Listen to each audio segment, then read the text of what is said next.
The flight duration is about 5 to 7 minutes, and we are expecting a smooth flight today.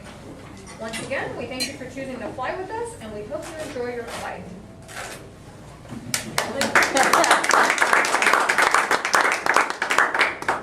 Good morning, ladies and gentlemen. Good morning. Good morning. Recently, I came back from visiting friends and family in Brazil.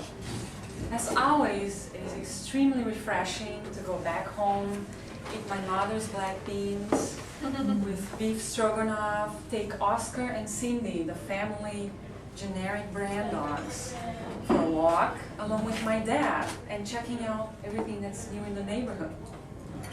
Although the time we spent in Brazil is always very fun and nice and energizing, after a couple weeks I really miss home, Orlando.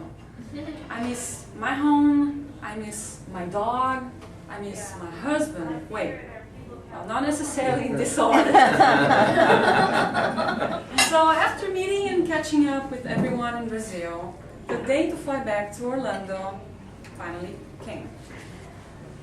But even though I really wanted to go back home, I was not very excited about what was ahead of me, the actual in-flight experience. Commercial airline flights take us far out of our comfort zone. We are herded into cylinders that zip hundreds of miles an hour, about 30,000 feet in the air, subjected to security screenings. We are rushed into catching connecting flights. We are confronted with delays, lost luggage, constrained into very small seats, scrunched up with strangers that sometimes seem that they haven't been taking a shower in the last few days. And also that they have eaten sauerkraut for the last 5 meals. Not to mention the screaming babies that sound like small little demons, cackling hysterically. And all the roaring, heavy sleepers that make the flight seem like there's a lot of turbulence, even though there is none sometimes. And all of the pathogens that surround you, that you have to wait about a week to really know what you ended up with. Yes. So is it any wonder why we end up becoming a bundle of raw nerves by the journey's end? Well, when finally settled up in my slim economy seat on the plane, I checked out my surroundings to look for any red flags, so I wouldn't be too surprised later. I set up my survival kit. Neck pillow, book, magazine, snacks, iPod. When all of a sudden, that's where I saw him. A tall, determined man walking in my direction with a mischievous grin. He looked like he was on a mission. He came to me and asked, "Would you like to change seats with me?" I was like, I became very suspicious. There is usually a catch. Maybe the person sitting next to him was sick, or he was all the way in the back row where it shakes a lot of turbulence. Or maybe his seat didn't recline. I answered to him. Well, are you in the corridor? Are you sitting in the corridor?